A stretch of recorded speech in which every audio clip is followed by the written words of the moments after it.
de réflexion sur pas mal de formations continues d'enseignement. Et aussi ce qu'on voit quand on traîne dans les salles d'escalade, qu'on va au TDS, on s'aperçoit, structure artificielle d'escalade, on s'aperçoit que le grimpeur plutôt débutant, le prof de PS qui ne connaît pas l'activité escalade, il voit le danger là où il est pas. Par contre, il ne voit pas là où il est. Deux petits rappels comme ça qui me semblent importants. Le danger en escalade, il vient de deux choses. La force qui s'exerce sur vous quand vous chutez, ce qu'on appelle la force de choc. Et le deuxième point, c'est si dans votre chute vous rencontrez quelque chose, bon, la plupart du temps, sauf quand vous êtes dans des grandes voies où il y a des vires, mais la plupart du temps, le retour au sol, c'est le danger le plus important d'escalade. On verra que ça a des conséquences importantes. C'est, je sais pas, je sais qu'à la dernière, je n'étais pas, mais à la dernière AG de la FFME, il y a eu une intervention sur la question de la sécurité et des accidents, de l'accidentologie. Il n'y en a pas plus en proportion, mais comme il y a de plus en plus de gens qui grimpent, il y a de plus de gens qui en reviennent au sol. Et en salle d'escalade, on voit, je veux dire, si aujourd'hui vous avez des tapis obligatoires au pied des murs, c'est parce qu'on a eu pas mal de gens qui sont tombés au sol. Et qu'à force, on a mis des petits tapis. Ouais, j'ai des copains qui tiennent une salle, ils ont des sols solo safe, c'est-à-dire c'est comme des boîtes d'œufs compilées, c'est-à-dire que ça amortit des chutes qui vont jusqu'à 6-8 mètres.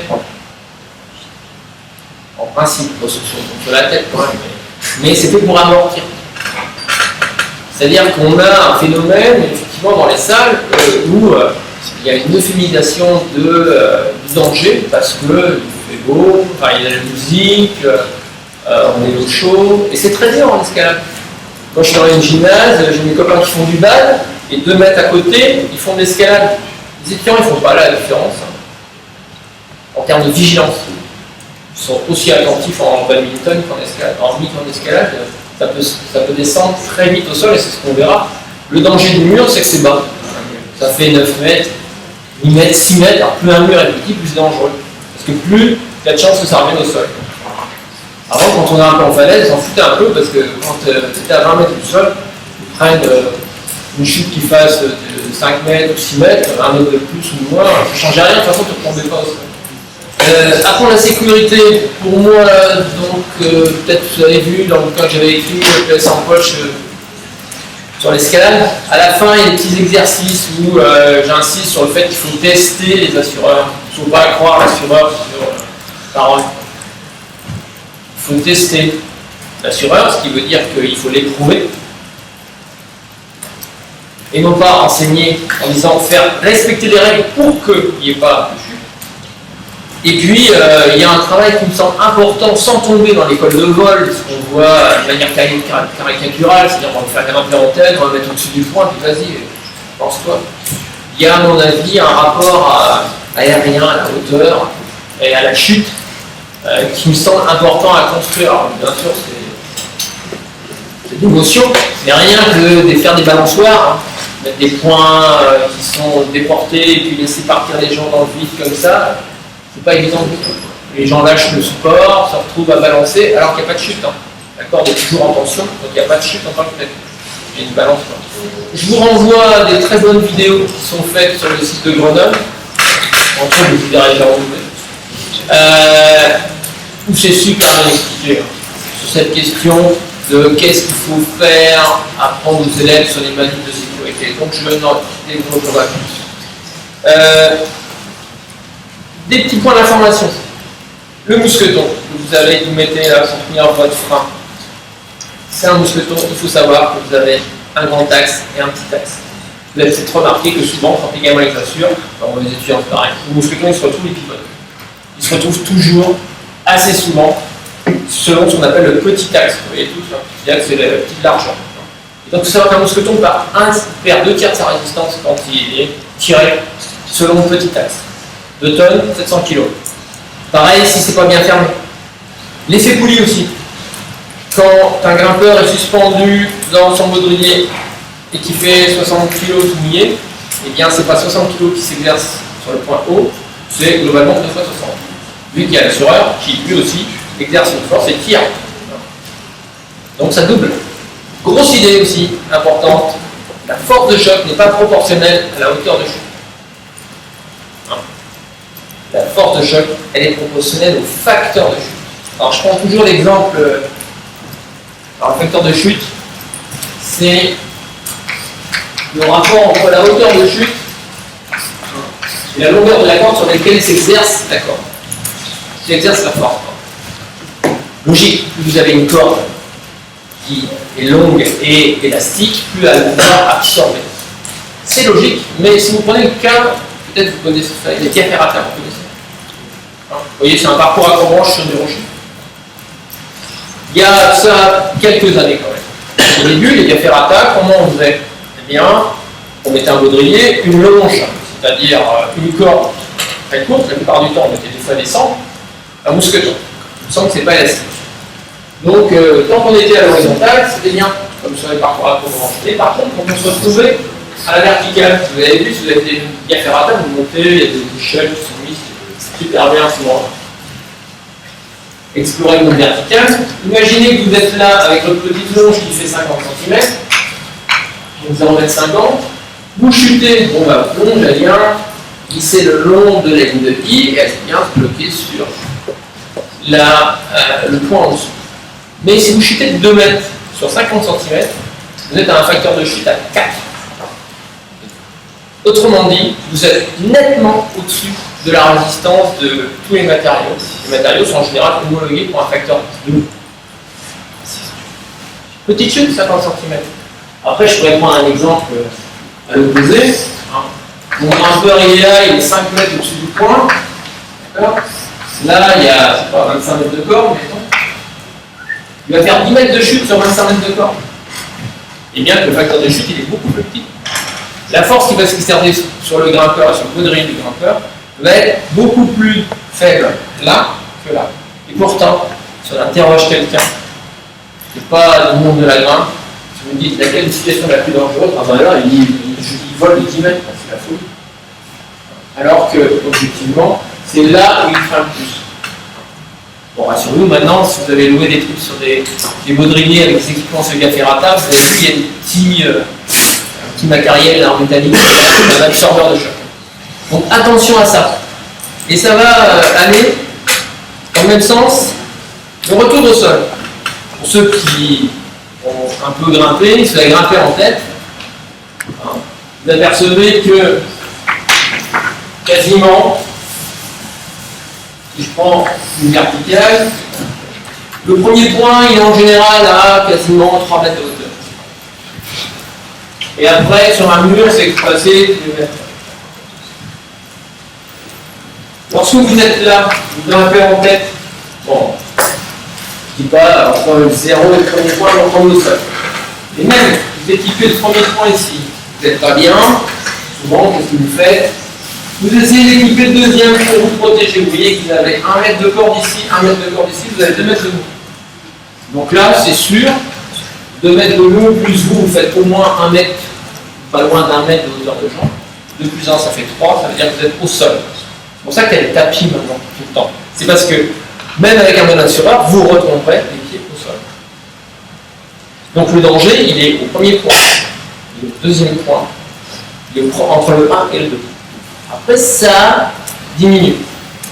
Moi, je bagarre avec mes étudiants pour que jusqu'au 3e point, l'assureur est au mur, quasiment. Parce que plus vous êtes loin du mur, vous voyez, plus vous allez rajouter de hauteur de corps, pour que qu'il soit déséquilibré, l'autre va descendre aussi. Donc le danger en escalade, il est en bas. Il n'est pas en haut.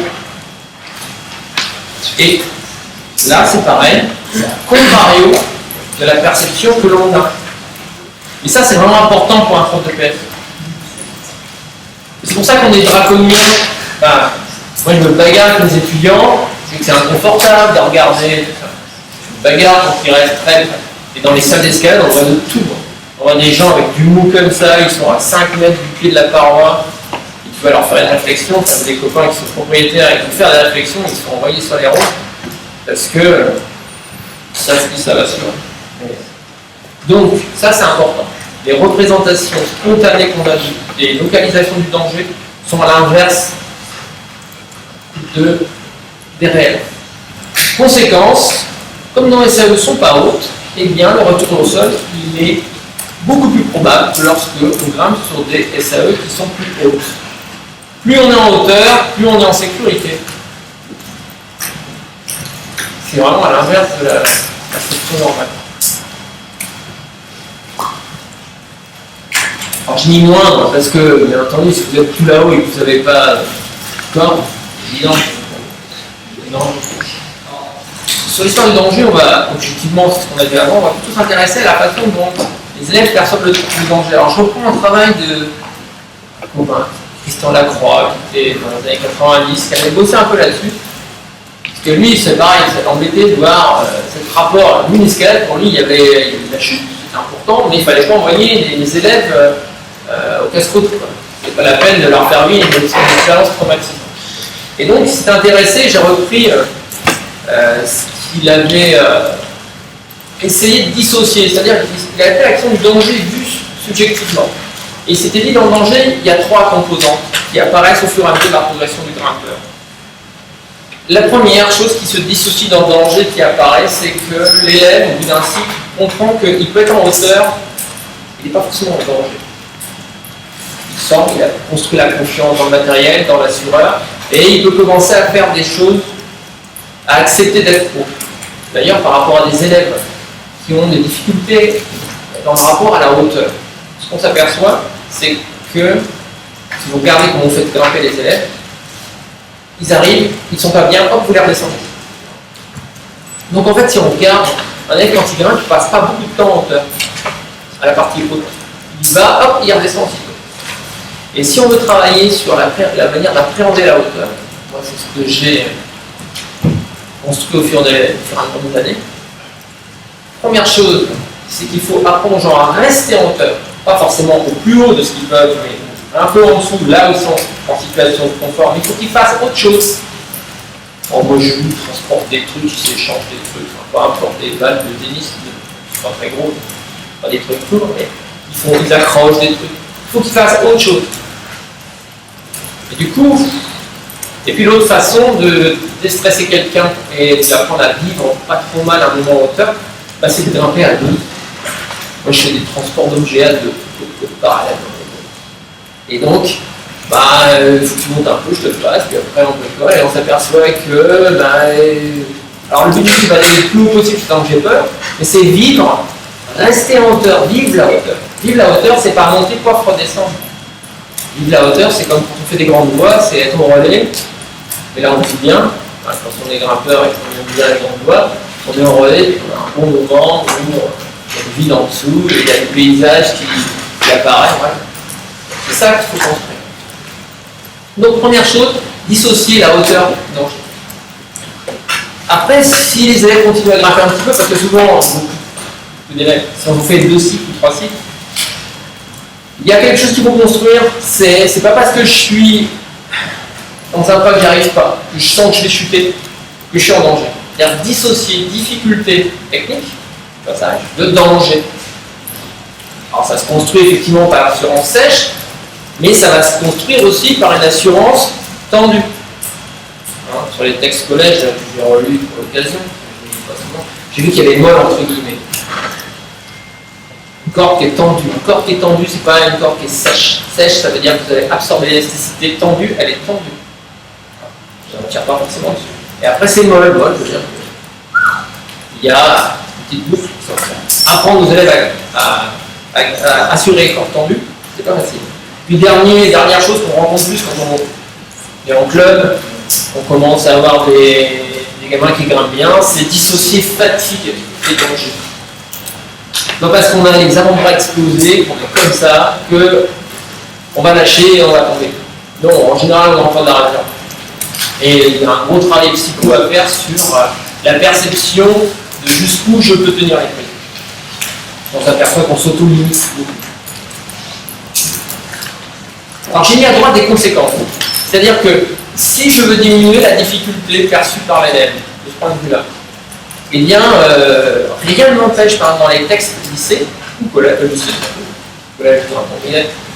lycée, rien n'interdit de clipper les 2 premières dégaines. Et sur les 2 premières dégaines, il est en moule, et il finit sa voix. Rien qu'interdit ça dans les textes. Moi, je serais en établissement scolaire aujourd'hui, je clipperais 1 et 2.